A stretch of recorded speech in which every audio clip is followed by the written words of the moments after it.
Share market में आज जो आपने इतना बड़ा क्रैश देखा है, बहुत सारे सवाल आपके मन में आ रहे होंगे कि ये क्रैश क्यों हो रहा है, अभी मार्केट क्या और गिरेगी, क्या ये खरीदने का सही टाइम है।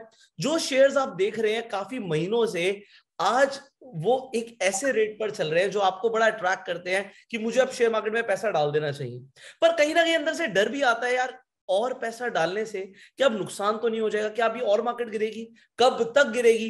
वेल, जितने भी आपके मन के सवाल है ना, आज इस वीडियो में हम पूरा प्रयास करेंगे आपके सारे सवालों का जवाब देने का। अब मैंने हम बोला है तो मैं अकेला नहीं हूं। मैं आपको बताना चाहूंगा, देखो यहाँ पर जहां पे मैं बैठा हूँ अभी रात हो चुकी है और जिनसे मैं कनेक्ट करने वाला हूँ वो दिन में बैठे हैं, because I am out of India. तो हो सकता है जो आपको लाइट इतना अच्छा ना दिख रहा हो, क्योंकि मैंने बोला मेरे पास लाइट्स नहीं है और अंधेरा हो चुका है। बट अब काम की बात करते हैं। आज से 2 दिन पहले हमने एक वीडियो रिकॉर्ड किया था जिसमें हमने प्रोबेबिलिटी दर्शाई थी कि स्टॉक मार्केट क्रैश कर सकता है। हमने आपको निफ्टी के कुछ सपोर्ट लेवल्स के बारे में बताया था और आज वो सपोर्ट लेवल्स ब्रेक हो चुके हैं। और वो किन्होंने बताया था जब मैंने हम की बात करी। सो आज मेरे साथ एक ऐसे ट्रेडर है, एक ऐसे एनालिस्ट हैं जो लगातार स्टॉक मार्केट के ऊपर ना सिर्फ ट्रेड करते हैं, लोगों को एडवाइस करते हैं और पिछले 15 सालों से स्टॉक मार्केट में ही काम कर रहे हैं। And he is none other than mister Kshitij Gandhi. So sir, स्वागत है आपका हमारे इस चैनल पर। आप 2 दिन पहले भी आए थे और आपकी प्रिडिक्शन के अकॉर्डिंग निफ्टी ने रिएक्ट भी किया है। Thank you so much Pushkar ji for inviting me once again to your YouTube channel. देखिए, यहाँ आपने बिल्कुल सही बताया कि लास्ट 2 दिन पहले हम लोगों ने आपके साथ एक वीडियो किया था जिसमें हम लोगों ने मिलकर एक एनालिसिस फाइंड आउट करी थी कि क्रैश मार्केट में क्या आ सकता है, और हम लोगों ने टेक्निकल पैरामीटर्स की बात करी थी, कहीं ना कहीं फंडामेंटल न्यूज के बारे में भी बात करी थी, जिस तरीके का scenario economically world wide markets में बन रहा है, इंडियन मार्केट्स में बन रहा है। बट हम लोगों ने ये जो एनालिसिस करी थी टेक्निकली आने वाले सेशंस में क्या हो सकता है, कहीं ना कहीं हम लोग यहाँ पे सही भी साबित हुए। जो हम लोग एक्सपेक्ट कर रहे थे मार्केट के ऊपर, मार्केट ने आज उसी तरीके से बिहेव किया, उसी तरीके से मूव आज देखने को मिला। तो अब आज का जो सेशन हमारा रहेगा वो रहेगा कि अब आने वाले सेशंस में हम लोग मार्केट से करंट लेवल से क्या एक्सपेक्ट कर सकते हैं, ट्रेडिंग पॉइंट ऑफ व्यू से as well as investing point of view से। तो ये उन लोगों के लिए बहुत ही बेनिफिशियल रहने वाला है जो लोग अब बहुत ज्यादा ग्रीडी हो चुके हैं कि इतना फॉल आने के बाद will this is be a right time to invest or not, is this be a right time to trade or not. So I'll try to answer each and every questions of your viewers. मैं कोशिश करूंगा हर जवाब को simple तरीके से आप लोगों को समझाने की, टेक्निकली अब मार्केट यहाँ से किस तरीके से बिहेव कर सकते हैं। क्या बात है सर, आपने अपने मन से ही बहुत सारी चीजें बोल दी जो आप लोगों को देने वाले हैं। सो मेरे हिसाब से मेरी ऑडियंस बहुत ज्यादा एक्साइटेड हो गई होगी, क्योंकि उनके मन में जो सवाल है उनको जवाब एक सही इंसान से मिले तो बहुत अच्छा रहेगा। सर, सबसे पहला सवाल तो यही है, जो मार्केट क्रैश हुई उसका खैर हम सबको रीजन पता ही है, बट फिर भी लोग जानना चाहेंगे कि आज शेयर मार्केट एकदम से इतना ज्यादा क्यों गिरी है। तो सबसे पहले तो आप इसी का आंसर दे दीजिए। जी बिल्कुल पुष्कर जी, यहाँ पे देखिए, अगर हम लोग मार्केट की न्यूज के बारे में ट्रैक करें कि मार्केट में आज ऐसा क्या हुआ जो मार्केट में इतना सेल ऑफ देखने को मिला।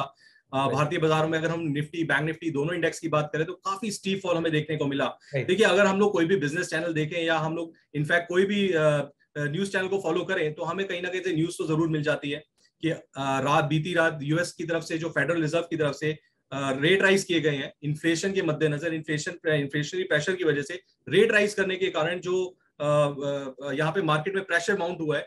These are the just fundamental factors, but technically ऐसा क्या देखा या ऐसा क्या हुआ बाजार में कि मार्केट में इतना ज्यादा और इतना बड़ा कट देखने को मिला। हालांकि भारतीय बाजार खुले आज पॉजिटिव नोट पे थे, यूएस मार्केट भी कल रात को पॉजिटिव नोट पे ही बंद हुई थी, लेकिन इंट्राडे पर्सपेक्टिव से ऐसा क्या हो गया कि अचानक से इतना सेल ऑफ आ गया। So will try to cover up that thing also. तो कर ही दीजिए सर कवर अप, आप दिखाई दीजिए टेक्निकली ऐसा कैसा जो हुआ है, क्यों हुआ है। जी बिल्कुल बिल्कुल, यहाँ पे मैं अपनी स्क्रीन शेयर करूंगा आप लोगों के साथ, जहाँ पे मैं आप लोगों को टेक्निकली थोड़ा बताने की कोशिश करूंगा कि लास्ट वीडियो में, अगर किसी ने नहीं देखी है तो please go 2 days back video, जहाँ पे हम लोगों ने ये एनालाइज किया था 2 दिन पहले कि मार्केट में आज क्या हो सकता है।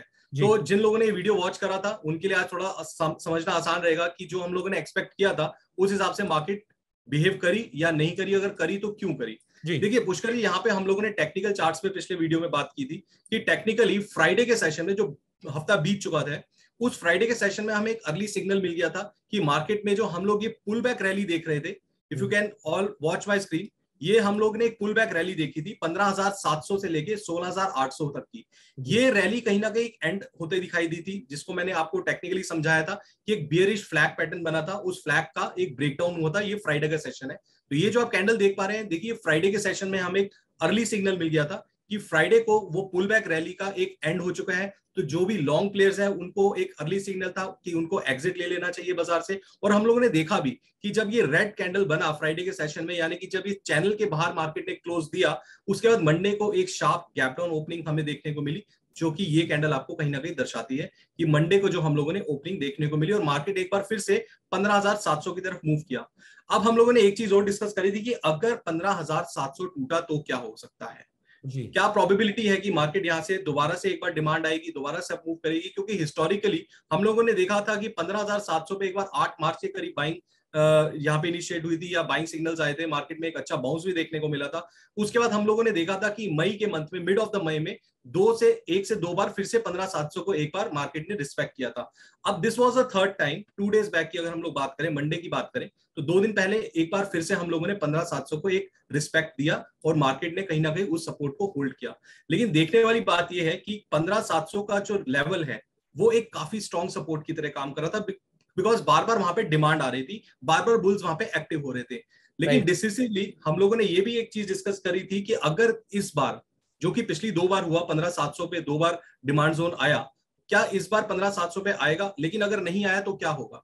तो हम लोगों ने ये भी समझा था कि अगर 15,700 के लेवल टूटते हैं तो सीधा सीधा यहाँ पे एक अच्छा सेल ऑफ देखने को मिलेगा, जो कि निफ्टी को 15,400 की तरफ जल्दी ही मूव करेगा। और आज के सेशन में वही हुआ।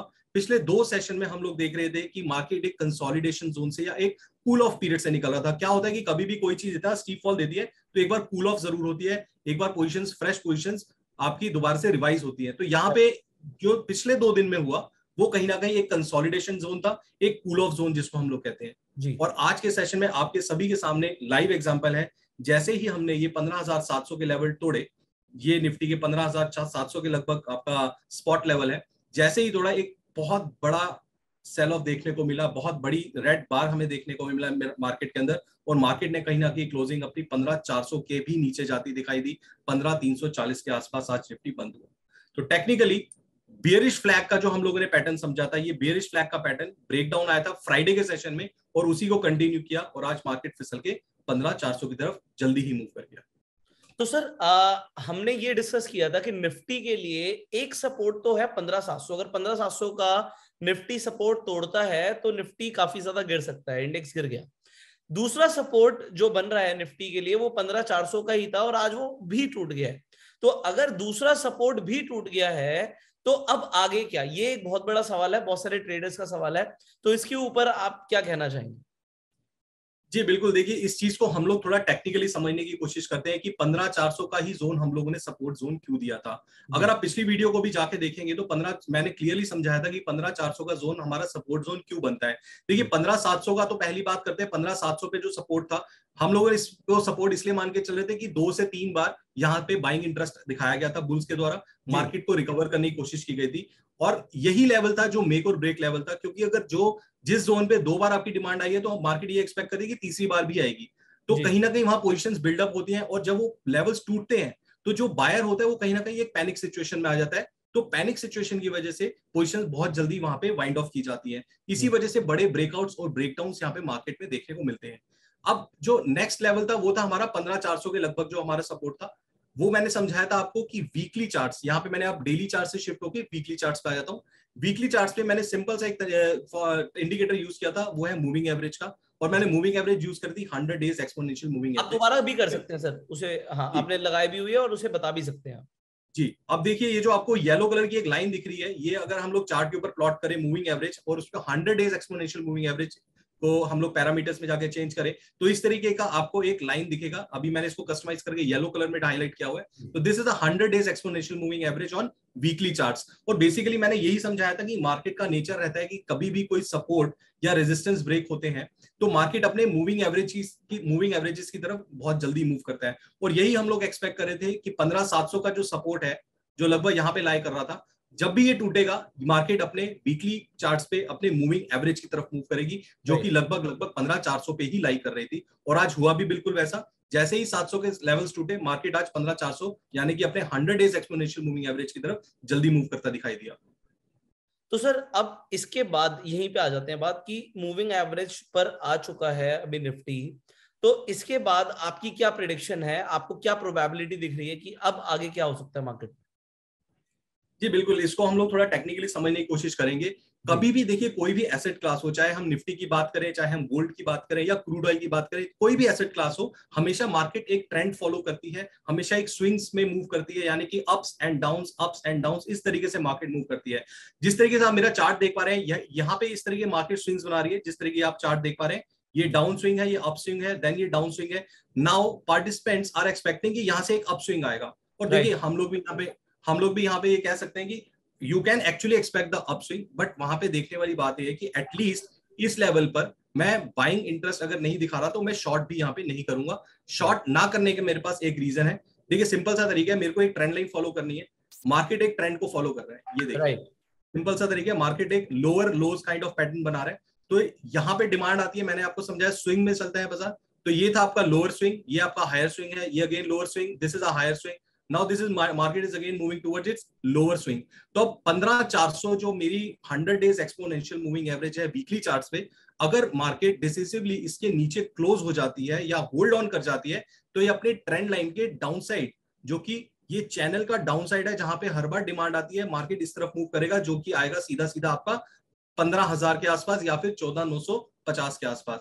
तो नेक्स्ट जो लेवल बनेगा निफ्टी का, मैं स्विंग वाइज बात कर रहा हूं, आई am not talking about 1 day और 2 day move, it might be a swing. तो स्विंग आपका जो नेक्स्ट बनता है वो 15,000 पे कंप्लीट होता है। 15,000 पे वहां पे हम लोग वेट एंड वॉच की स्ट्रेटेजी यूज करेंगे, किस तरीके से मार्केट बिहेव करती है, किस तरीके से मार्केट सिनेरियो बनते हैं, न्यूज फ्लो क्या आती है, एफआईज क्या कर रहे हैं, काफी सारी चीजें हैं जो हम लोगों को ट्रैक पे रखनी है। तो what we are expecting technically, that market could move from current levels toward these levels, and then it can take swing once again on a higher side, because market का नेचर है वो swings में ही trade करेगा। जिस तरीके से अभी तक हिस्टोरिकल हम लोग देख रहे हैं, मार्केट स्विंग्स बना रही है, तो माइट भी 15,000 पे एक सपोर्ट लेने के बाद अपसाइड एक स्विंग हम लोग यहाँ पे एक्सपेक्ट कर सकते हैं। But once again I want to add, this doesn't mean कि हम लोग यहाँ पे लॉन्ग प्ले करें या फिर हम लोग बाइंग पोजीशंस बना लें। This is just a technical pull back, you need to wait and watch as of now. Sir अब यहां पर एक और चीज आती है, जो 15,700 का लेवल था वो अब एक तरीके से जो सपोर्ट टूटा है वो रेजिस्टेंस की तरह काम करेगा। जी बिल्कुल बिल्कुल तो बिल्कुल, अगर यहाँ पे 15,700 को यहां पर मार्केट मोमेंटम के साथ तोड़ता है अगले कुछ सेशंस के अंदर, तो उसके बाद क्या ट्रेंड चेंज हो सकता है? जी बिल्कुल, यहाँ पे आपने बिल्कुल सही चीज जो पॉइंट आउट करी है पुष्कर जी, वो बिल्कुल सही है। मार्केट में बेसिकली देखिए, अगर हम टेक्निकली बात करते हैं तो मार्केट का ये हम लोग देखते हैं कि जो सपोर्ट होते हैं जब वो ब्रेक होते हैं तो वो कन्वर्ट हो जाते हैं रेजिस्टेंस में। यानी कि जब सपोर्ट ब्रेक करेगा वो रेजिस्टेंस में कन्वर्ट हो जाएगा, और सिमिलर वे में जब ऊपर अपसाइड ब्रेकआउट्स आते हैं और रेजिस्टेंस ब्रेक होते हैं तो अब आपका सपोर्ट की तरह काम करते हैं। आज के सेशन में हम लोगों ने देखा, पिछले कई सेशंस में हम लोगों ने देखा कि 15,700 के जो लेवल से एक सपोर्ट की तरह काम कर रहे थे, वो सपोर्ट आज ब्रीच हुए। What does that mean? That means कि अब 15,700 का जो जोन है वो अब आपका रेजिस्टेंस में कन्वर्ट हो गया। This is I just want to show through charts as well. मैं भी यही एक्सपेक्ट कर रहा हूं कि यहां से मार्केट अगर एक स्विंग डाउन साइड का लेता है और अगर by chance technical bounce back आता है, तो ये जो लेवल होगा 15,700 का, ये मेरा एक रेजिस्टेंस लेवल की तरह काम करेगा। तो आई एम एक्सपेक्टिंग कि जब तक हम 15,700 15,800 इस जोन के ऊपर क्लोजिंग बेसिस पे नहीं चले जाते, I am not expecting a short covering. Short covering आ भी सकती है 15,700 15,750 तक, लेकिन वहां पे मार्केट ज्यादा लंबे तक सस्टेन नहीं करना चाहिए। This is what I am expecting, this is what the oscillators are telling me as of now. Although we have to, हमें डे बाय डे इसको ट्रैक करना पड़ेगा कि हर दिन क्या मूवमेंट हो रही है, किस तरीके से टेक्निकल चेंज हो रहे हैं। बट करंट सिनेरियो के हिसाब से 700 से 750 का जो जोन है निफ्टी के लिए, काफी स्ट्रॉन्ग रेजिस्टेंस जोन बन चुका है।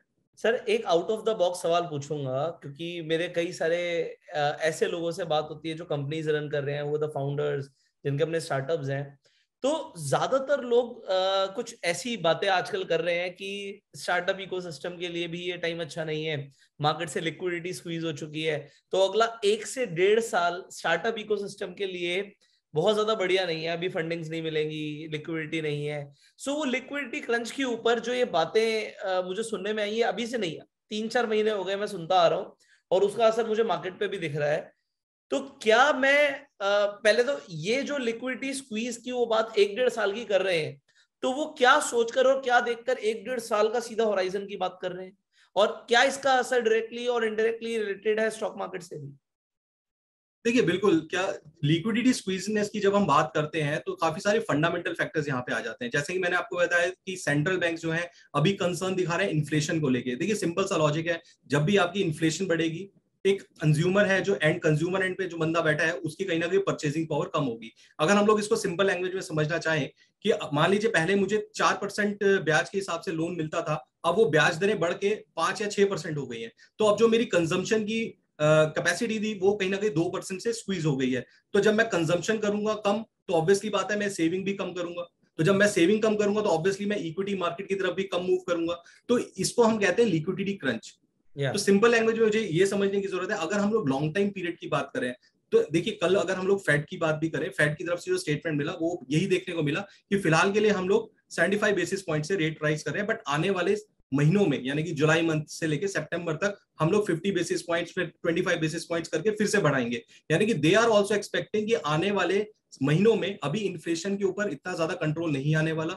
इन्फ्लेशन के ऊपर हाँ अगर कंट्रोल आता है तो चीजें जो है फिर बदलती रहेंगी scenario to scenario. But yes, as of now scenario के हिसाब से हम, क्योंकि हम लोग करंट सिचुएशन में बैठे हैं, तो करंट सिचुएशन पे तो यही समझ में आ रहा है कि आने वाले महीनों में अभी इन्फ्लेशन के ऊपर इतना ज्यादा कंट्रोल हमारा नहीं है। बिकॉज हम लोग देखें क्रूड ऑयल प्राइसेस काफी अपने ऑल टाइम हाइस के आसपास कहीं ना कहीं $120 के ऊपर होल्ड कर रहे हैं। तो ये जो चीजें हैं ये फैक्टर है कहीं ना कहीं शायद इकोनॉमिस्ट को या फिर इंडस्ट्रियलिस्ट को यही चीजें हैं जो परेशान कर रही हैं कि अगर हमारा स्क्वीज होता है, हमारा जो लिक्विडिटी है वो स्क्वीज होता है, तो हम आगे फिर अपने बिजनेस को कैसे ग्रो कर पाएंगे, सस्टेन कैसे कर पाएंगे, या स्टार्टअप्स के अंदर पैसा कैसे लगा पाएंगे, क्योंकि वहां से प्रॉफिटेबिलिटी के ऊपर आपका सीधा सीधा डायरेक्ट इंपैक्ट पड़ता है।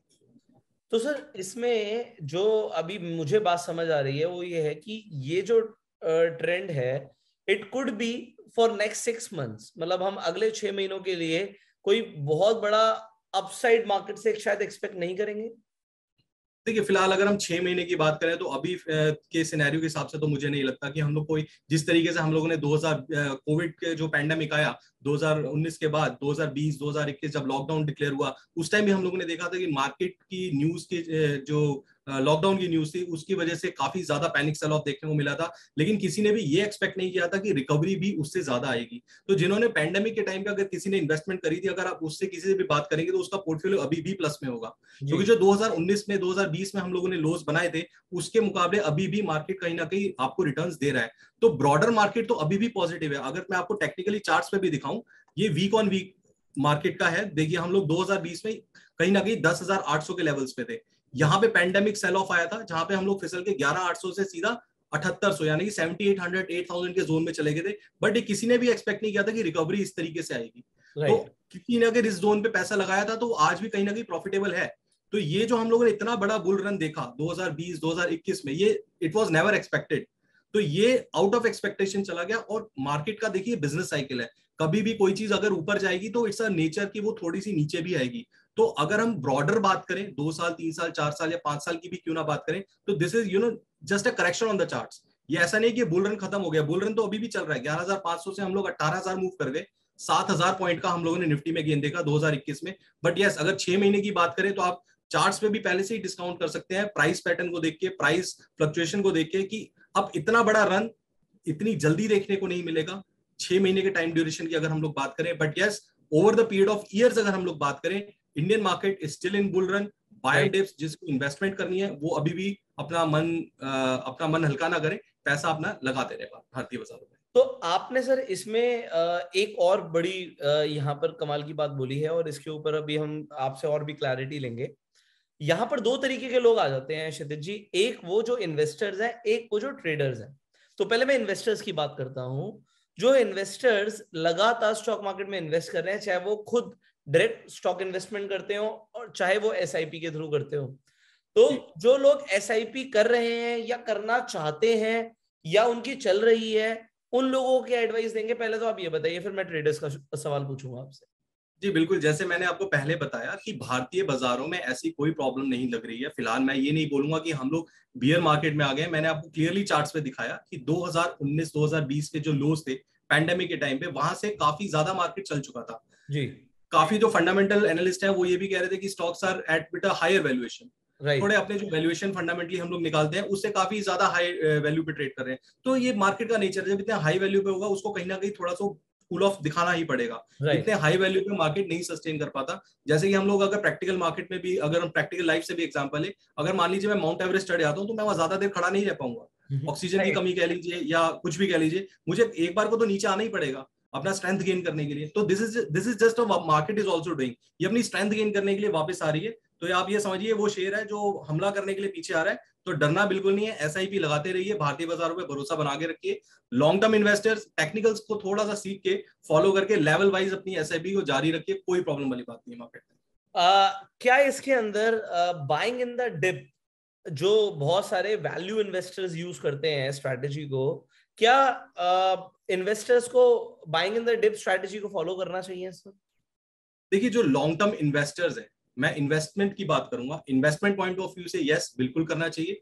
You need to do some research कि आपको फंडामेंटली कौन सी अच्छी कंपनीज हैं, कौन से अच्छे स्टॉक्स हैं जिनके ऊपर आपको बेट ऑन करना है। तो फंडामेंटली जो अच्छी कंपनीज हैं उनके ऊपर बिल्कुल आप भरोसा बना के रखिए। देखिए बिजनेस में कोई प्रॉब्लम नहीं आई है, ठीक है, बिजनेस अभी भी वही है, मैनेजमेंट्स में कोई प्रॉब्लम नहीं है। शॉर्ट टर्म हिकअप्स आते रहते हैं मार्केट में, ये मार्केट का नेचर है। कोई चीज अगर बढ़ेगी तो गिरेगी और अगर कोई चीज गिरेगी तो वापस रिबाउंड भी करेगी। तो प्रॉब्लम वाली अभी भी कोई बात नहीं है, पुल बैक रैली है। शॉर्ट टर्म ट्रेडर्स के लिए yes it's a panic situation कि शॉर्ट टर्म ट्रेडिंग में पैसा भी इतनी जल्दी नहीं बन पा रहा। इन्वेस्टमेंट पॉइंट ऑफ व्यू से I am still very bullish on Indian market. लंबे टाइम के लिए पैसा लगाइए, आपका बिल्कुल बनेगा, बट ट्रेडिंग से आप थोड़ा सा भी दूरी बना के रखिए। जैसे कि मैंने लास्ट वीडियो में भी बताया था आपको, कैश पे बैठिए। अगर आप कैश पे बैठ रहे हैं, अपने लॉस को कहीं ना कहीं बचा रहे हैं, that is also equivalent to whatever profit you are actually gaining from the stock market. तो ट्रेडर्स पॉइंट ऑफ व्यू से तो मैं थोड़ा सा अभी बोलूंगा कि थोड़ा सा अपना साइडलाइन रहिए मार्केट में, बाइंग अभी मत करिए। लॉन्ग टर्म इन्वेस्टर्स हैं जो एसआईपी करना चाहते हैं या जो कर रहे हैं, जो जिनकी कंटिन्यू चल रही है, उसको आप बिल्कुल कंटिन्यू रख सकते हैं। सर अब मेरा यहाँ पर सवाल आ जाता है, मैंने इन्वेस्टर्स वाली जो आपने अभी यहाँ पर दिया उसे समराइज कर देते हैं। इन्वेस्टर्स के लिए आपने क्या बोला? इन्वेस्टर्स के लिए बोला कि एसआईपी कंटिन्यू रखिए। सेकंड आपने बोला इन्वेस्टर्स के लिए कि अगर आप कैश के साथ बैठेंगे तो अच्छी अपॉर्चुनिटीज मिल सकती है मार्केट की, जिन्हें आप कैश कर सकते हैं। अब आ जाते हैं ट्रेडर्स के ऊपर। एक आपने ट्रेडर्स को बोला कि भैया अगर आप स्विंग ट्रेडिंग करके, मैं स्पेसिफिक हो रहा हूं क्योंकि आपने बाइंग स्ट्रेटेजी वर्ड यूज करा, तो अगर आप बाय करना चाह रहे थे और शॉर्ट टर्म के अंदर पैसा बनाना चाह रहे थे तो probably that is not the scenario right now. But sir what about intraday traders? क्योंकि ज्यादातर लोग आज की डेट में इंट्राडे ट्रेडिंग या डेरिवेटिव ट्रेडिंग करते हैं और वो डेली बेसिस के लिए, उनका उनका उनको ये विजन नहीं है कि मैं एक हफ्ते के लिए या एक महीने के लिए या 6 महीने के लिए बैठा हूं। तो जो इंट्राडे ट्रेडर्स हैं उनके लिए कैसी अपॉर्चुनिटीज है इस वक्त? देखिए इंट्राडे पॉइंट ऑफ व्यू से अपॉर्चुनिटी हमेशा बनी रहती है मार्केट में। That doesn't make any difference कि मार्केट गिर रही है या मार्केट बढ़ रही है। अगर बढ़ रही है मार्केट तो आप बढ़ती मार्केट में भी कमा सकते हैं। जो इंट्राडे ट्रेडर्स हैं वो मेरी बात को अच्छे से समझेंगे। अगर मार्केट गिर रही है तो भी आप कमा सकते हैं, क्योंकि आपको मार्केट एक शॉर्ट सेल करने का भी अपॉर्चुनिटी देती है। अब वो शॉर्ट सेल आप डायरेक्ट फ्यूचर्स में कर सकते हैं या पुट ऑप्शंस के द्वारा कर सकते हैं, वो डिपेंड करता है ट्रेडर टू ट्रेडर, उसकी किस तरीके का रिस्क एपेटाइट है। तो इंट्राडे ट्रेडर्स के लिए तो देखिए कभी अपॉर्चुनिटी ऐसा है ही नहीं कि मार्केट में ना हो। There is every day is a new day in a stock market, हर दिन नया है, हर दिन नई शुरुआत है। बट इंट्राडे ट्रेडर्स को करंट मार्केट सिचुएशन के हिसाब से थोड़ा सा अपने आंख कान खुले रखने हैं, कि क्योंकि इंट्राडे इस टाइम इतनी जल्दी जल्दी पोजीशंस बदल रही हैं, इतनी जल्दी जल्दी सिनेरियोज बदल रहे हैं। आई ऑल्सो बिलीव कि जो इंट्राडे ट्रेडर्स है ना, वो किसी के साथ भी एसोसिएटेड है। Most of the traders are basically right now अभी थोड़ा सा पैनिक सिचुएशन में है, क्योंकि प्रॉफिट नहीं बन पा रहा है, थोड़ा मार्जिन का इश्यू है, बिकॉज एक्सचेंज भी मार्जिन बढ़ा देता है जब वॉलेटिलिटी मार्केट में बढ़ जाती है। तो इंट्राडे ट्रेडर्स के लिए तो देखिए हमेशा ही मार्केट खुली है, हमेशा उसका दरवाजा खुलता है सुबह 9:15 बजे और शाम को 3:30 बजे बंद हो जाता है। लेकिन देखने वाली बात क्या है कि इंट्राडे ट्रेडर्स को ऐसा क्या करना है कि आपको पैनिक ना हो और आपका पैसा भी बन जाए। तो उसके लिए थोड़ी सी एक्स्ट्रा मेहनत करनी है as comparatively to investor. Investor का तो क्या है, वो एक बार एनालिसिस करेगा, पैसा लगा के भूल जाएगा। लेकिन इंट्राडे ट्रेडर के लिए तो रोज आग में कूदना है और रोज आग से बच के निकलना है। तो इंट्राडे ट्रेडर के लिए थोड़ा सा आपको अपना डोमेन बढ़ाना है, अपनी नॉलेज बढ़ानी है, अपनी एनालिसिस बढ़ानी है। This is the only thing that you have to work on. Opportunities अभी भी है इंट्राडे पर्सपेक्टिव से ट्रेडर्स के लिए। नहीं क्षितिज जी, इस बात को तो मैं एग्री करूंगा, क्योंकि आपने जैसे लास्ट टाइम अपनी टेक्निकल एनालिसिस दी थी और आपने बताया भी था कि अगर निफ्टी अपना सपोर्ट पहला तोड़ता है, आपने 15,700 बोला है, चलिए तो 15,700 का सपोर्ट तोड़ेगा, और मैंने भी अपनी पुरानी वीडियोस में बताया था कि एक स्ट्रॉन्ग सपोर्ट है, तो हमने पहले इसे डिस्कस कर लिया था। तो अगर कोई इंसान आज इंट्राडे कर रहा होता और उसने ये चीज को सुना होता और उसने इस चीज पे इम्प्लीमेंट किया होगा तो उसने डेफिनेटली पैसे बनाए होंगे। अब ये तो हो गया कि वो हमें लगातार सुन रहा है या वो लगातार टेक्निकल एनालिसिस कर रहा है, बट क्या कोई और आसान तरीका भी है? क्योंकि अभी जो हमने ये शब्द बोला ना कि गिरती हुई मार्केट से भी पैसा बना सकते हैं, तो जो नए लोग हैं ना सर इस वक्त वो सुन रहे होंगे, तो उनके लिए नया हो सकता है कि यार स्टॉक मार्केट में पैसा लगा के तो पैसा बनता है, बट गिरती हुई मार्केट से जब स्टॉक्स के प्राइस गिर रहे हैं तब भी कैसे पैसा बनता है, और उसके लिए आप लोगों को क्या बताना चाहेंगे कि किस तरीके से वो बना सकते हैं पैसा? तो इसके ऊपर थोड़ी सी और लोगों को इंसाइट्स दीजिए। देखिए, इंट्राडे पर्सपेक्टिव के लिए जैसे मैंने आपको पहले ही बताया, उसको इंट्राडे जो ट्रेडर्स होते हैं ना, उनके लिए डेली का गेम है, ये डेली आग में कूदना है, डेली आग से बच के निकलना है और अपना प्रॉफिट निकालना है। तो उनके लिए मैंने आपको जैसे पहले भी समझाया, थोड़ा सा आपको अपना डोमेन बड़ा करना पड़ेगा, आपको मार्केट में हमेशा हाइपर एक्टिव रहना है। आप ये नहीं सोच सकते कि मैं पोजीशन लूं और पोजीशन लेने के बाद अपना निकल गया, इधर उधर निकल गया, उसके बाद मैं अपना स्टॉप लॉस लगाना भूल गया या अपना टेक प्रॉफिट लगाना भूल गया, because market is very much volatile these days. Intraday basis पे इतनी वॉलेटाइल है कि पैसा जितनी जल्दी बना के देती है उतनी जल्दी आपका पैसा उड़ भी जाता है। तो सबसे पहली बात तो है कि आपको हाइपर एक्टिव रहना है इंट्राडे ट्रेडिंग में। इंट्राडे ट्रेडिंग आपका मोटिव है पैसा कमाना, तो आपको कंपल्सिव ट्रेड नहीं करना। दूसरा, आपको थंब रूल ये फॉलो करना है, कंपल्सिव ट्रेड तो बिल्कुल ही नहीं करना। आपको ये कभी नहीं सोचना कि मार्केट इतना गिर रहा है, मेरा पोजीशन क्यों नहीं है मार्केट में, या मैंने ट्रेड क्यों नहीं लिया हुआ है। तीसरा जो आपको फॉलो करना है वो रखना है पेशेंस। मार्केट मौका दिन में जरूर देती है, आपको सपोर्ट टूटने की वेट करनी है, आपको रेजिस्टेंस टूटने की वेट करनी है, मार्केट को ट्रेंड एक फ्लो में आने की वेट करनी है। जैसे ही आपको फ्लो मिलता है आपको तब एंट्री लेनी है। You need not to take entry at 9:30, it's not compulsive. आप 11:30 बजे पोजीशन लेके भी पैसा बना सकते हो, आप दोपहर को 1 बजे 1:30 बजे पोजीशन लेके भी पैसा बना सकते हो। तो देखने वाली बात यह है कि अब मैं ऐसा क्या देखूं। तो उसके लिए देखिए काफी सारे टूल है, या तो मैं टेक्निकल एनालिसिस को फॉलो करूं, जो मैं चार्ट्स रीड करता हूं, जो मैं टेक्निकल पैटर्न्स रीड करता हूं उनको फॉलो करूं। दूसरा तरीका है कि मैं डेरिवेटिव डेटा को फॉलो करूं, जो ऑप्शंस का डेटा है, जहां पे जिसको हम लोग कहते हैं open interest buildup, PCR, put call ratio, इसको मैं वॉच करूं। बिकॉज इंट्राडे पर्सपेक्टिव से ये चीजें इतनी कारगर है कि अगर किसी ने इसकी एक्सपर्टीज कर ली या इसको समझ लिया कि ये किस तरीके से वर्क करती है और मार्केट किस तरीके से बिहेव कर रही है, तो I don't think so it's very difficult to make money in intraday perspective as well. But yes, it's a risky trade, it's a risky business, तो and it's a serious business as well. तो ये 2-4 चीजें हैं जो intraday trader को ध्यान में रखनी चाहिए। एक बार सर डेरिवेटिव के ऊपर जब आपने डेटा एनालिसिस की बात करी तो वो भी लोगों को समझा दीजिए एक बार कि किस तरीके से वो लोग टूल यूज कर सकते हैं, खासकर एसएमसी का टूल यूज कर सकते हैं। जी देखिए, डेरिवेटिव डेटा के लिए आपको हम लोग कहते हैं कि आपको ऑप्शन चेन रीड आउट करनी आनी चाहिए कि ऑप्शन चेन बेसिकली होती क्या है। जो भी आपका डेरिवेटिव डेटा में पोजीशन बनती है, चाहे वो आप कॉल्स में कह लीजिए चाहे पुट्स में कह लीजिए, एक ओपन इंटरेस्ट क्रिएट होता है जिसको हम लोग पुट्स और कॉल्स की तरफ कहते हैं कि पुट्स में इतना ओपन इंटरेस्ट क्रिएट हुआ और कॉल्स में इतना ओपन इंटरेस्ट हुआ। उसी को हम लोग जब रेशियो निकालते हैं, that is called a PCR ratio, और we can say put call ratio. तो put call ratio basically works very fine into the market. मैं तो ये बोलूंगा कि मैं इस चीज को ऑलरेडी काफी सालों से ट्रैक कर रहा हूँ, और इसकी जो एक्यूरेसी है मार्केट में, इसकी एक्यूरेसी 65 to 70% की एकदम करेक्ट रहती है। लेकिन एक चीज मैं और ऐड कर दूं, अगर इसकी एक्यूरेसी के साथ आप अपने स्किल को भी ऐड कर देते हैं, तो योर एक्यूरेसी, आपकी ट्रेडिंग की एक्यूरेसी और प्रॉफिट कमाने की accuracy can go up till 80% as well. तो 65 to 70% तो आपको इंडिकेटर दे देगा एक्यूरेसी, प्लस आपकी खुद की क्या स्किल है, आपको खुद को क्या लगता है कि मार्केट में क्या हो रहा है, तो उसके लिए आपको थोड़ा बहुत टेक्निकल भी अगर आप सीख जाते हैं, तो दोनों चीजों का जब कॉम्बिनेशन मेरे को मिल जाता है ना, then you can be an allrounder. आप किसी भी मार्केट सिचुएशन में किसी भी तरीके से आप पैसा कमा सकते हैं।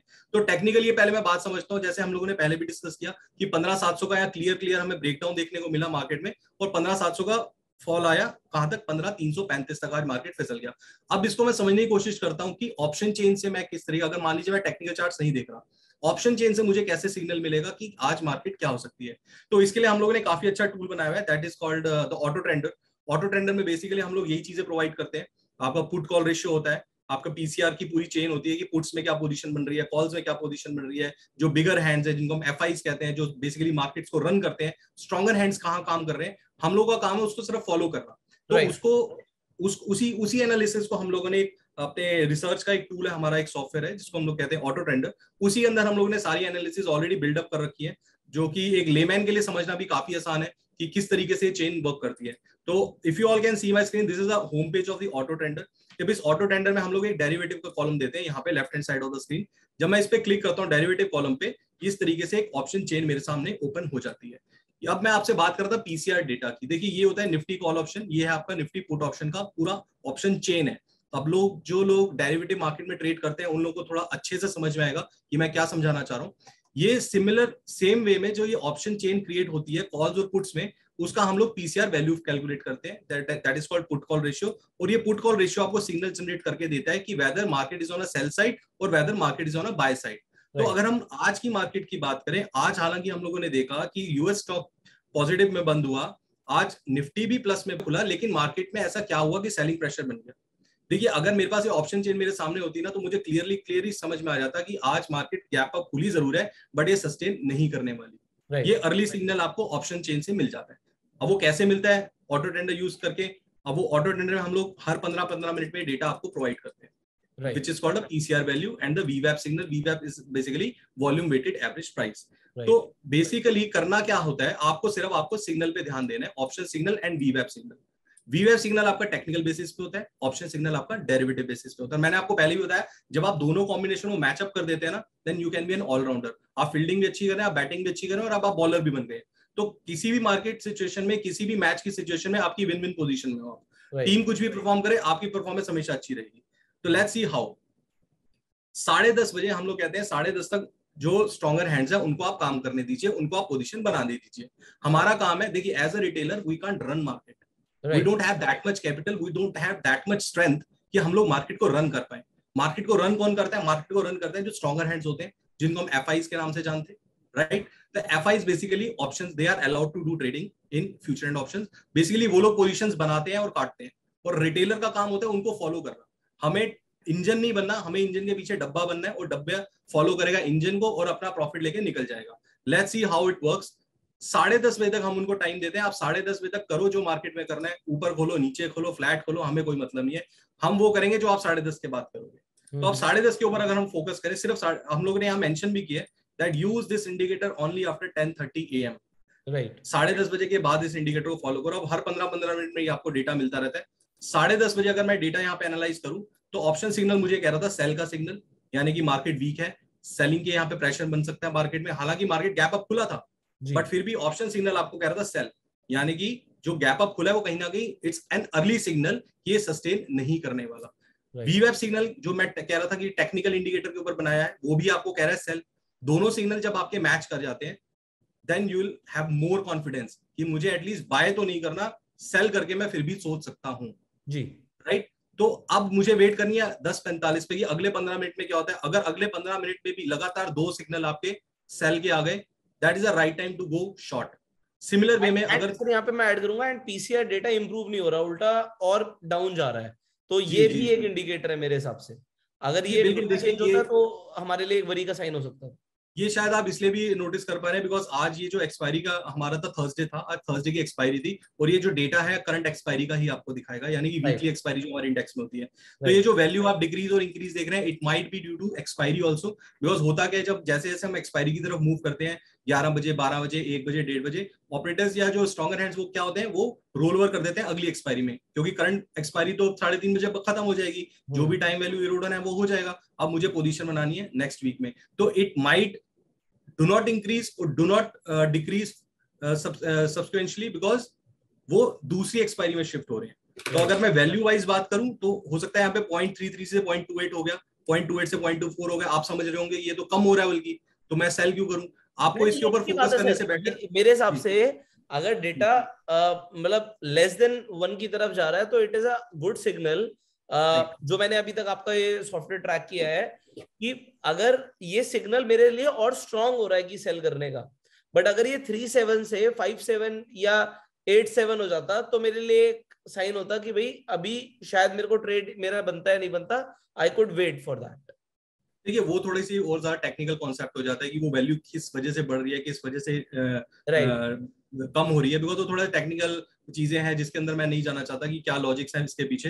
लेकिन आपको जो फोकस करना है वो as a layman, as a layman तो आपने बिल्कुल सही बोला कि आप ऑप्शन सिग्नल और वीवेप सिग्नल पे वर्क कर सकते हैं। मैं एक्चुअली आपके ये सॉफ्टवेयर को पिछले कई महीनों से ट्रैक कर रहा हूँ, तो मार्केट में जो भी हो रहा होता है तो उस वक्त मैं देख रहा होता हूँ कि आपका पीसीआर डेटा क्या चल रहा है, ऑप्शन सिग्नल क्या चल रहा है। इसीलिए मैंने यहाँ पे ऐड करना चाहा कि लोगों के लिए अगर वो इंप्रूव नहीं हो रहा है पीसीआर का डेटा, इट मींस कि आप यहाँ पे सेल पोजीशंस ले सकते हैं, जी जी बिल्कुल, but by following a stop loss. Because आपका जो ये सॉफ्टवेयर है, मतलब कोई भी इंडिकेटर, कोई भी थिंग 100% एक्यूरेट नहीं हो सकती, वो 80% एक्यूरेट हो सकती है, 65% एक्यूरेट हो सकती है, इट इज नॉट 100%।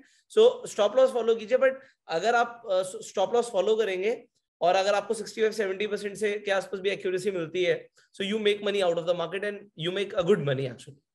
एग्जैक्टली देखिए पुष्कर जी, लास्ट वीडियो में भी हमने ये डिस्कस किया था कि स्टॉप लॉस फॉलो करना बहुत जरूरी है। और स्टॉप लॉस फॉलो क्यों करना है? देखिए at the end of the day what you want to make money out of the market, right. You don't want to give money, you don't want to make loss. और loss को आपको minimise तो करना ही पड़ेगा in any situation.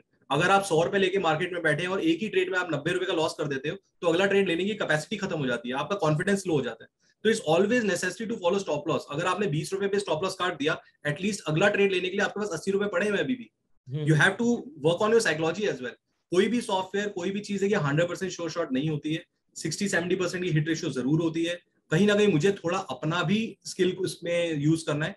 आंखें बंद करके blindly कोई चीज नहीं फॉलो करिए, पहले कॉन्सेप्ट को समझिए कि कॉन्सेप्ट है क्या। अब मैंने आपको बताया कि दोनों सिग्नल अगर आपको सेल मिलते हैं, तब तक आप अपनी सेल पोजीशन मेंटेन करिए, राइट। ठीक है। अब कई बार आपको ऐसा भी देखने को मिलेगा कि डेरिवेटिव डेटा दे रहा है सेल सिग्नल यानी कि ऑप्शन सिग्नल, लेकिन वीवैप सिग्नल चेंज हो गया, आ गया बाय में। What does that mean? कि टेक्निकल इंडिकेटर तो प्राइस को ही फॉलो कर रहे हैं, उसने आपको सिग्नल दे दिया बाय का, लेकिन ऑप्शन सिग्नल दे रहा है सेल, राइट। अब इस सिचुएशन में क्लाइंट क्या करेगा, कस्टमर क्या करेगा, या ट्रेडर क्या करेगा? See this is an early signal कि जब आपके दोनों सिग्नल में से एक ने भी बोल दिया ना कि निकलो, तो आपको निकलना है। आपको दोनों की माननी है, आपको ऑप्शन की भी माननी है, आपको टेक्निकल की भी माननी है, आपको दोनों को रिस्पेक्ट। ये आपने बहुत ही इंपॉर्टेंट चीज कवर कर दी, क्योंकि जो लोग नए होंगे जो इस सॉफ्टवेयर को यूज करने वाले आपके, तो उनको पता होना चाहिए कि जब दोनों ही सिग्नल सेल ना हो या दोनों ही सिग्नल जब बाय हो, तभी आपको वो पोजीशन मेंटेन करनी है। अगर एक भी सिग्नल चेंज हो जाता है तो you can take the exit. Not to trade is a better option at that time, I guess, कि कंफ्यूजन में ट्रेड करने से बढ़िया ट्रेड ना करो। एग्जैक्टली और दूसरी एक जो चीज आपको ध्यान में रखनी है, वो आपको रिस्क रिवॉर्ड भी देखना है। मान लीजिए निफ्टी ऑलरेडी अपने 700 के लेवल टूट गए, अब आपको पता है 700 पे तो आप ट्रेड नहीं ले पाए, लेकिन स्टीप फॉल इतना था कि वो सीधा 550 पे आ गया बाजार। अब is it a right time to go short जब मार्केट ऑलरेडी 550 पे आ गया? और वीवैप के प्राइस हमको देने का क्या इसका मोटिव है कि आप जो अपना एंट्री ले रहे हो वो क्लोज टू क्लोज वीवैप के लीजिए। क्लोज टू क्लोज वीवैप से आप क्यों लेंगे? वहां पे आपका रिस्क कम हो जाएगा। मान लीजिए यहाँ पे वीवैप की वैल्यू है 602, प्राइस चल रहा है निफ्टी का 398, दैट मींस कि 200 पॉइंट का तो ऑलरेडी यहाँ पे गैप में है वीवैप और प्राइस में।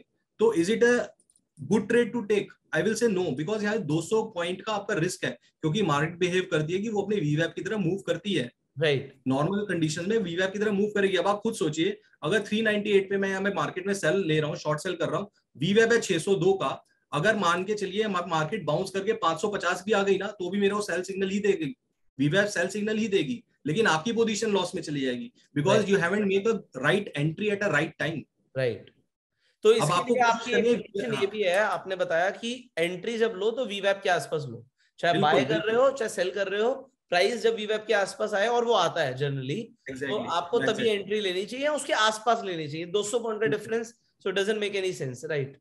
Exactly. अब देखिए सुबह अगर मैं एग्जांपल लूं, 10:30 बजे सिग्नल आया था, उस टाइम निफ्टी थी 731 और ये आया 814। अब मुझे पता है 700 का सपोर्ट टूटा तो सेल ऑफ आएगा, 700 का सपोर्ट इस लेवल पे टूटा 686 पे, यहाँ पे वीवैप फिर भी मेरा 784 का था। Now it depends on trader to trader, क्या आप 100 पॉइंट का रिस्क लेने को तैयार हो? अगर लेने को तैयार हो तो गो शॉर्ट, बिकॉज अल्टीमेटली आपको पता है 700 का सपोर्ट टूट चुका है, अब वो 700 का रेजिस्टेंस बन गया, तो माइट भी 700 के ऊपर मार्केट ना जाए। और देखिए 700 के ऊपर गई भी नहीं, 634, 607, 609, 570, 576, 465, 424, 340 तक गया मार्केट। अगर मैं वेट करता रहता कि 780 तक दोबारा आएगा, तो नहीं आ पाता। क्यों? क्योंकि 700 का सपोर्ट टूट चुका है, और वो हम लोगों ने टेक्निकल चार्ट्स पे सीखा। एंड सेम डेटा एक बार लोगों को बताइए, क्योंकि कई सारे लोग निफ्टी की जगह बैंक निफ्टी में भी ट्रेड करते हैं, तो उसमें भी आप एक बार दिखा दीजिए लोगों को। देखिए बैंक निफ्टी का भी हम लोग यहाँ पे डेटा जरूर प्रोवाइड करते हैं, लेकिन बैंक निफ्टी का बेसिकली क्या रहता है, बैंक निफ्टी में भी आज सुबह से ही सेल सिग्नल था, बिकॉज सुबह से ही मार्केट वन साइडेड मूव दिखा रहा था। बैंक निफ्टी बेसिकली थोड़ा सा और ज्यादा रिस्की ट्रेड्स आ जाते हैं, क्योंकि बैंक निफ्टी की वॉलिटिलिटी निफ्टी के मुकाबले ज्यादा है। तो अगर आप सोच रहे हो कि मैं 100 पॉइंट के स्टॉप लॉस से या 80 पॉइंट के स्टॉप लॉस से निफ्टी फ्यूचर शॉर्ट कर सकता हूं, तो बैंक निफ्टी भी सेम स्टॉप लॉस से कर सकता हूं, तो मैं कह रहा हूं आप बहुत बड़ी गलती कर रहे हैं। बैंक निफ्टी 100 पॉइंट का मूव तो आपको विद इन मिनट्स दिखा देती है, निफ्टी को फिर भी टाइम लगता है। आप सीधा सीधा मान के चलिए निफ्टी ट्रेड हो रहा है आपका 15,000, बैंक निफ्टी आपका ट्रेड हो रहा है 33,000, almost double of value, right. तो ऑब्वियसली बात है, अगर रिस्क आप 100 पॉइंट का निफ्टी में ले रहे हो तो बैंक निफ्टी में आपका रिस्क भी तो डबल हो जाएगा। आपको 200 पॉइंट का 250 पॉइंट का निफ्टी में, बैंक निफ्टी में स्टॉप लॉस रखना पड़ेगा। और स्टॉप लॉस कैसे फाइंड आउट करने हैं वो आप प्राइस से कभी नहीं फाइंड आउट कर सकते कि मैंने 35,300 पे शॉर्ट करी तो 35,450 का स्टॉप लॉस लगा दे, बिकॉज 150 पॉइंट के हिसाब से मैं इतना ही लॉस दे सकता हूँ। तो ऐसे नहीं निकलेगा स्टॉप लॉस। आपको टेक्निकल चार्ट्स पे देखना पड़ेगा कि एक्चुअल स्टॉप लॉस क्या बन रहा है, या फिर वीवैप को फॉलो करिए, वीवैप के हिसाब से क्या स्टॉप लॉस बन रहा है। तो stop loss should also be defined on technical parameters, not on amount और not on percentage. But sir वीवैप के हिसाब से, मेरे हिसाब से सही तरीके से लोग स्टॉप लॉस निकाल सकते हैं, खासकर नए लोग। बिल्कुल, मतलब ज्यादा उनको दिमाग लगाने की जरूरत नहीं है। तो सर ये जो डेटा है ये बहुत काम का है बेसिकली, खासकर उन लोगों के लिए जो इनफैक्ट अगर रेगुलरली ट्रेड कर रहे हैं मार्केट में और पैसा गंवाना नहीं चाहते, तो उनको ये डेटा बहुत काम आएगा। मैं आप लोगों के लिए ऑटो ट्रेंडर, क्योंकि मैं कई बार लोगों को बता भी चुका हूँ, इसका लिंक डिस्क्रिप्शन कमेंट बॉक्स में डाल दूंगा, so that you can use this data. आप इस सॉफ्टवेयर को, इस टूल को यूज कर सकते हैं ट्रेडिंग के लिए, एंड काफी सही रहता है अगर आप डेटा को देखकर ट्रेड करें। सो अगर आप इस ऑटो ट्रेंडर को लेना चाहते हैं, link is in the description comment box. So sir finally अब लास्ट क्वेश्चन है मेरा आपसे, let's come back to the chart first. आगे आपको जो अगले कुछ सेशंस में लग रहा है, तो आपका क्या प्रोबेबिलिटी है कि एक तो आपने मुझे बताया ही है, बट लोगों को एक बार दोबारा से समराइज हो जाएगा, according to you what is gonna happen next trading sessions? देखिए यहाँ पे मैं दो तरीके से चीज समझाना चाहता हूँ। पहले तो मैं बात करता हूँ शॉर्ट टर्म पे।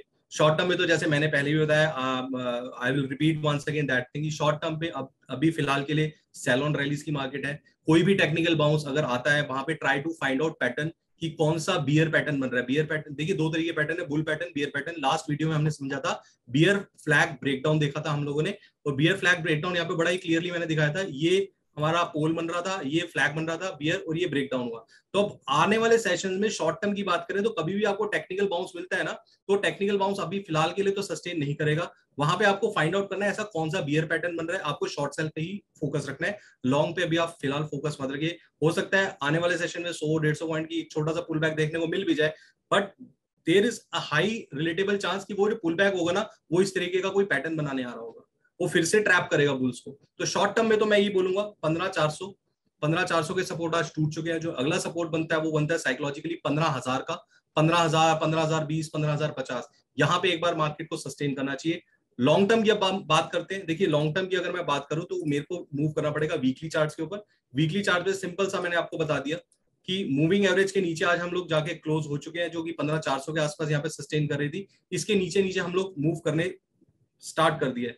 अब जो अगला मेजर सपोर्ट आता है वो आता है आपका 14,700 का लॉन्ग टर्म में। देखिए मैं डरा नहीं रहा कि मार्केट अच्छे जी कह रहे हैं 14,700, 14,500। I am just telling about the support. It might happen कि 15,000 को मार्केट यहाँ पे रिस्पेक्ट देके वापस एक टर्न अराउंड बना दे, या ऐसा कोई पैटर्न बना दे जो बुलिश पैटर्न की तरह ट्रेड होता है। तो don't take it as a research call या कोई रिकमेंडेशन नहीं दे रहा, मैं आपको सपोर्ट दिखाने की कोशिश कर रहा हूँ। 15,000 का एक सपोर्ट है, 15,000 का सपोर्ट एक बार ब्रेक होता है तो market on a week on week basis, I'm not talking about day on day basis, week on week basis, it might move towards 14,800, 14,500 as well. It's an expectation, it's not necessary it will move. might be 15,000 से rebound आ जाए, दोबारा से हम लोग एक V shape recovery देखें जो हम लोगों ने यहाँ पैंडेमिक के टाइम देखी थी। राइट, इस तरीके की recovery it might come. You have to be alert, you have to follow technicals according to the situation. That's what I just want to say. क्या बात है सर, आपने काफी अच्छी तरीके से आज लोगों को समझाया है। एंड खासकर कई सारे लोगों को समझ आया होगा कि जरूरी नहीं है कि सिर्फ मार्केट में इन्वेस्ट करके ही पैसा बनाया जा सकता है, आप ट्रेड करके भी पैसा बना सकते हो। एंड उसके लिए आपने आज चार्ट पैटर्न्स की बात करी, आपने यहाँ पर फ्लैग पैटर्न के बारे में बहुत अच्छे से बताया, मूविंग एवरेज भी लोगों को आई थिंक समझ आ गया होगा, वी वैप, इतना कुछ इस वीडियो से मिला है। आई थिंक अगर लोग नोट्स नहीं बना रहे तो वो काफी कुछ लूज कर रहे हैं। बट आप लोगों को ये वीडियो कैसा लगा कमेंट्स में जरूर बताइएगा। इस वीडियो में सबसे अच्छा क्या लगा वो भी आप कमेंट्स में जरूर बताइएगा। एंड अगर आपके कुछ सवाल हैं जो आप क्षितिज जी से पूछना चाहते हैं नेक्स्ट वीडियो के लिए, वो आप कमेंट्स में पूछिएगा। Will try to ask the same questions from Kshitij ji.